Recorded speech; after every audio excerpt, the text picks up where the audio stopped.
the Prince and Princess of Wales in pretty awful circumstances this year, with both diagnosed with cancer. And what they don't want after such a difficult, horrendous year is to have something else at the end. And what we don't want to remember at the end of this year is an awful story involving the Duke of York and an alleged Chinese spy. Let's discuss more of the man, Prince Andrew, with Ailsa Anderson, Queen Elizabeth's former press secretary from 2001 to 2013, who I am delighted to say is joining me now. Ailsa, hello, welcome. There's an awful lot of briefing across all of the papers today, with palace sources saying they hope Andrew will do the decent thing and stay totally out of sight over Christmas. And that would involve not going to the big family lunch this week and avoiding the walk to the Christmas church service at Sandringham rather than forcing the king to decide. Now, Ailsa, you know him, you worked with him. How likely is Andrew to toe the line there? It's a really, really difficult one. And I have to say, I'm very glad I'm not working in the royal household this week or last week. Of course, it's very difficult for the palace because they can't tell him what to do because he is not a working member of the royal family. And they can't talk on the record about him. So they're in a really tricky position. Will he go? Of course, he's got his eldest daughter is pregnant with her second child. He's got his former wife with him. He's got his younger daughter on Christmas. So I would have suspect as a family man, he would feel very cut off. But will he do the greater good? Will he be the bigger man and not show up at the huge lunch at Buckingham Palace this week and at Sandringham next week? If I had a crystal ball, I could read it and tell you, but I genuinely just don't know.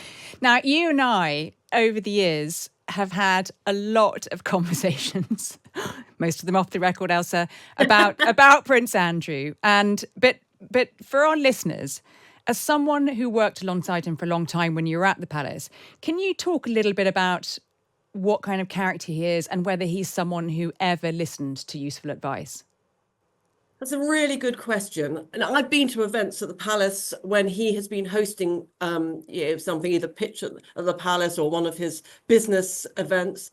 And the feedback actually has been always extraordinary. How warm, how interactive he's been with people, how he clearly enjoys their company. So feedback has been very, very good.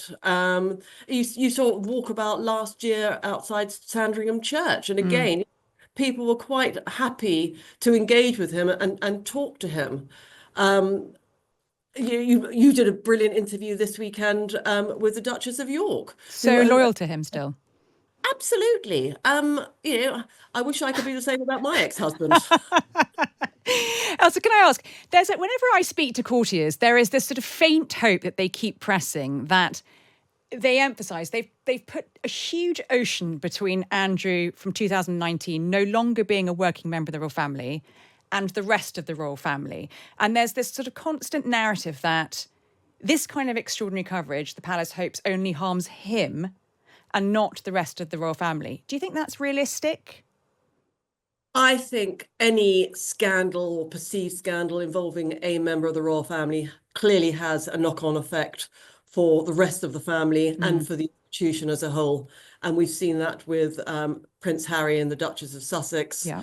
We've seen it with other members of the royal family. Of course, it's going to have an effect on the institution, sadly, because I am a firm believer in the institution. I think about the amazing things that it does, what it stands for, the incredible work that the King and Queen are doing at the moment, and the Prince and Princess of Wales in pretty awful circumstances this year, with both diagnosed with cancer.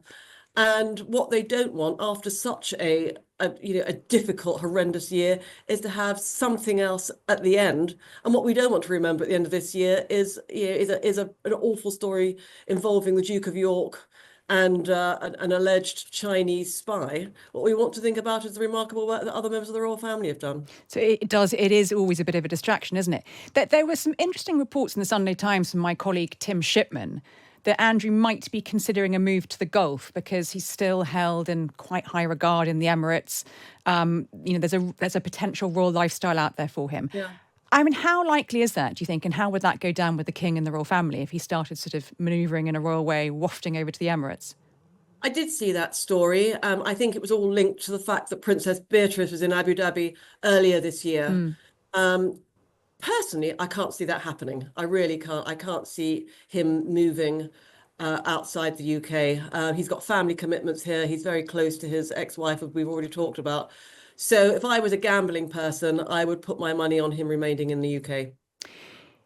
There is a general sense of exasperation that I pick up whenever I'm speaking to courtiers at the moment about the latest news that, people think whenever you think you've heard the worst about Prince Andrew, something else comes out. But no one quite knows what to do with him. I mean, there was talk of sort of, banning him from the Christmas walk. There's been talk about removing his Knight of the Order of the Garter status. What else could the king and the royal family actually do to sanction him if, as some of them say, they don't actually have any control over him? I don't think now, because he is a private individual and he's not a working member of the royal family, that they can do much, actually. What has he got to lose now? He's lost almost everything that was important to him in terms of title, his military affiliation. So what more is there to lose? It's a really difficult position for the king, and he is his brother. He is his own flesh and blood, and he can't divorce him. He's going to be a member of his family through thick and thin. A couple of years ago, when there was all the sort of news around Virginia Giuffre and the settlement that Prince Andrew cut with her, of course, he's always denied her allegations. There was talk that various people who were advising him then, I remember this, had presented him with quite a few options of things he could go off and quietly, usefully do in a sort of John Profumo-esque rehabilitation kind of way. And some of the ideas that were mooted were things like, could he go and run one of the royal estates? Could he go to Balmoral or Sandringham and, get stuck in, running one of the royal estates and be out of the public eye, but do something useful in the background? And what advisors to him at the time kept saying to me was, these things were put forward to Andrew, and he just kept saying no. Do you think there will come a time where he might finally take on board some advice and actually quietly go away and do something? Or do you think he'll just keep brushing this off and saying, this isn't my fault, this is, China's fault? Is he ever, what I'm asking is he ever going to take good advice? You know him a bit. I think that's a really good question. I would suspect it's, who's the people offering advice? Is it someone who he trusts and he trusts their judgment? Then yes, he may well listen to it. But if he's got a group of people who say to him, Your Royal Highness, you're doing a marvelous job still, There can't be anyone saying that to him, surely. Well, he might have, look at his your interview clearly with his ex-wife. She's the one who's been saying you're still marvelous and I'm looking after you and I'm there for you.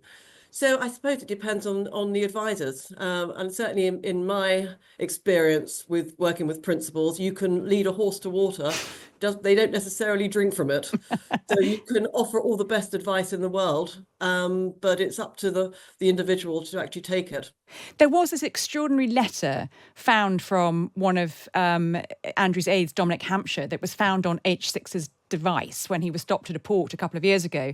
And on the letter, it said, outside of his closest internal confidence, you, H6, sit at the very top of that tree many, many people would like to be on. And that's prompted the question, how on earth did he get this close without being vetted by what people call the royal machine? As someone who sort of worked inside the royal machine, do you have any sort of ideas on that? I don't, Roy. I really don't. I mean, obviously, members of staff are properly vetted, and I've gone through the whole vetting system myself. But colleagues, friends, confidences, I don't know how that system works, and I agree. It seems quite extraordinary that someone who is allegedly a spy managed to get into royal residences and sit at the right hand of the Duke of York.